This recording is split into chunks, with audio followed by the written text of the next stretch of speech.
मंगलकारी श्री हरि का सच्चा नाम ध्याऊं, कार्तिक मास महात्म्य का 7वां अध्याय सुनाऊं।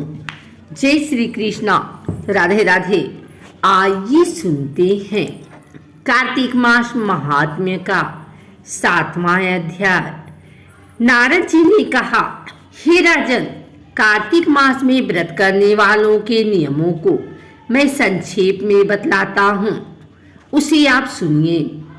व्रती को सब प्रकार के आमिष, मांस, उड़द, राई, खटाई तथा नशीली वस्तुओं का त्याग कर देना चाहिए।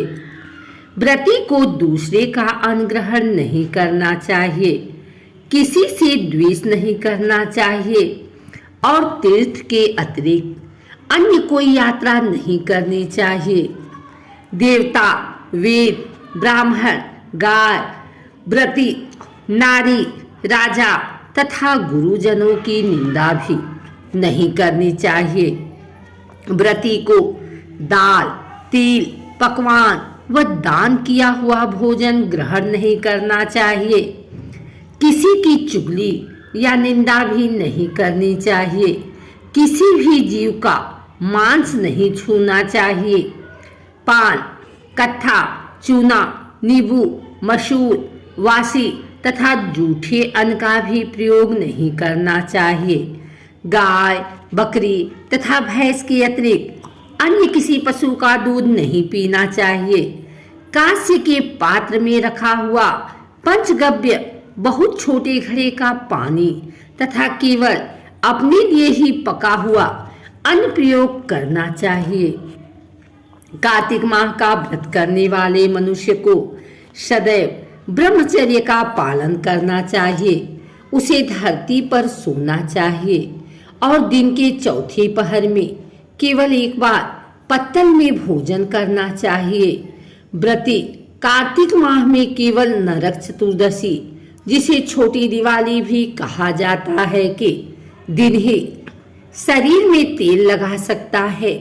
कार्तिक माह में व्रत करने वाले मनुष्य को सिंघाड़ा, प्याज, मट्ठा, गाजर, मूली, काशीफल, लौकी, तरबूज इन वस्तुओं का प्रयोग बिल्कुल नहीं करना चाहिए। कार्तिक माह का व्रत करने वाले मनुष्य को सदैव ब्रह्मचर्य का पालन करना चाहिए। उसे धरती पर सोना चाहिए और दिन के चौथे पहर में केवल एक बार पत्तल में भोजन करना चाहिए।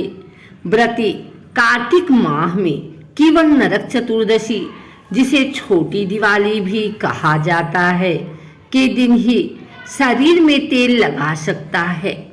कार्तिक माह में व्रत करने वाले मनुष्य को सिंघाड़ा, प्याज, मट्ठा, गाजर, मूली, काशीफल, लौकी, तरबूज इन वस्तुओं का प्रयोग बिल्कुल नहीं करना चाहिए।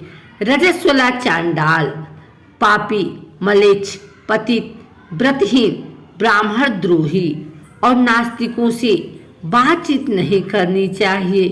भगवान विष्णु को प्रसन्न करने के लिए अपनी शक्ति के अनुसार चांद्रायण आदि का व्रत करना चाहिए और उपयुक्त नियमों का पालन करना चाहिए। व्रती को प्रतिपदा को कुम्हड़ा, द्वितीया को कटहल, तृतीया को तरुणी, स्त्री चतुर्थी को मूली, पंचमी को बेल, षष्ठी को तरबूज, सप्तमी को आंवला, अष्टमी को नारियल, नवमी को मूली, दसवीं को लौकी, एकादशी को परवल, द्वादशी को बेर, त्रयोदशी को मट्ठा, चतुर्दशी को गाजर तथा पूर्णिमा को साग का प्रयोग नहीं करना चाहिए। रविवार को आंवला का प्रयोग नहीं करना चाहिए। कार्तिक माह में व्रती करने वाला मनुष्य यदि इन शाकों में से किसी शाक का सेवन करना चाहे तो पहले ब्राह्मण को देखकर ग्रहण करें। यह विधान माघ माह के व्रत के लिए भी है। देवोत्थानी एकादशी में पहले कही गई विधि के अनुसार नृत्य, जागरण, गायन, वादन आदि करना चाहिए। इसको विधि पूर्वक करने वाले मनुष्य को देखकर यमदूत ऐसे भाग जाते हैं जैसे सिंह की गर्जना से हाथी भाग जाते हैं। कार्तिक माह का व्रत सभी व्रतों में श्रेष्ठ है। इसके अतिरिक्त जितने भी व्रत यज्ञ हैं वह 1000 की संख्या में किए जाने पर भी इसकी तुलना नहीं कर सकते, क्योंकि यज्ञ करने वाले मनुष्य को सीधा वैकुंठ की प्राप्ति होती है। जिस प्रकार राजा की रक्षा उसके अंगरक्षक करते हैं, उसी प्रकार कार्तिक माह का व्रत करने वाले की रक्षा भगवान विष्णु की आज्ञा से इंद्र आदि देवता करते हैं। व्रती मनुष्य जहाँ कहीं भी रहता है वहीं पर उसकी पूजा है, उसका यश फैलता है। उसके निवास स्थान पर भूत पिशाच आदि कोई भी नहीं रह पाते।